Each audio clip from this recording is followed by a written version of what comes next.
এই কলা গাছের জন্ম কেমন ভাবে হলো বাবা? কে এই কলা গাছ? একটু জেনে নিন। সত্য যুগে বাবা এক অপরূপা সুন্দরী গুণী ছিলেন, যে সুন্দরী সর্বদা ভগবানের নাম গান করেন, ভগবান শ্রী বিষ্ণু হরিনারায়ণের নাম গান করেন। তার নাম ছিল রম্ভা।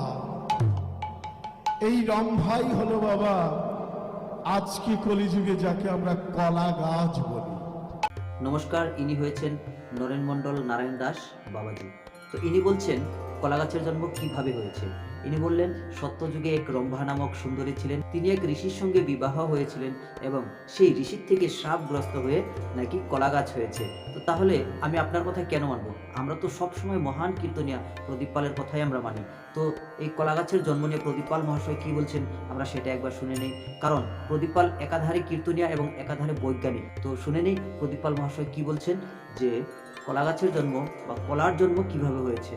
লক্ষ্মীর স্তন যুগল থেকে কলার সৃষ্টি হয়েছে, তাই লক্ষ্মী পুজোতে কলা দিতে নাই। তো দর্শক বন্ধুরা, এবার তো দেখতে পেরেছেন আমাদের বিজ্ঞানী কীর্তনে প্রদীপ পাল মহাশয় কি বলছেন। লক্ষ্মীর স্তন যুগল থেকে কলার সৃষ্টি হয়েছে, তাই লক্ষ্মী পুজোতে কলা দিতে নাই। তো দর্শক বন্ধুরা, এবার আপনারা কি বুঝতে পেরেছেন? তো যাই হোক, বৈজ্ঞানিক প্রদীপ পাল মহাশয়, অশ্লীলতার একটি সীমা থাকা প্রয়োজন। এবার আপনাকে দেখাতে হবে আপনি কোথায় পেয়েছেন যে মা লক্ষ্মীর স্তনযুগল হইতে কলার জন্ম হয়েছে। যদি দেখাতে না পারেন তাহলে আপনাকে সাবধান করে দিলাম, আপনি এইরকম মিথ্যাচার করবেন না, এটা আপনার কাছে অনুরোধ। এবং আপনি আরেকটি ভিডিওতে কি বলেছেন যে কলা গাছের জন্ম কিভাবে হয়েছে, তাহলে সেটাও আমরা শুনে নিই। যাও, তোমাকে আশীর্বাদ করলাম, কিবা অন্নপ্রাশন, কিবা হরিবাসর, কিবা যে কোনো ভালো জায়গাতে তোমার জায়গা হবে। তাহলে কলা গাছটা কে মা? রম্ভা। তো এবার তো দেখতেই পেরেছেন প্রদীপাল মহাশয় দুবারে দুটি কথা বলেছে। তাহলে আমরা কার কথা গ্রহণ করব? এই রকম মিথ্যাচার ছড়িয়ে বেড়াচ্ছে এবং লক্ষ লক্ষ ভক্তগণের সম্মুখে কীর্তন করে শাস্ত্রের অপপ্রচার করছে।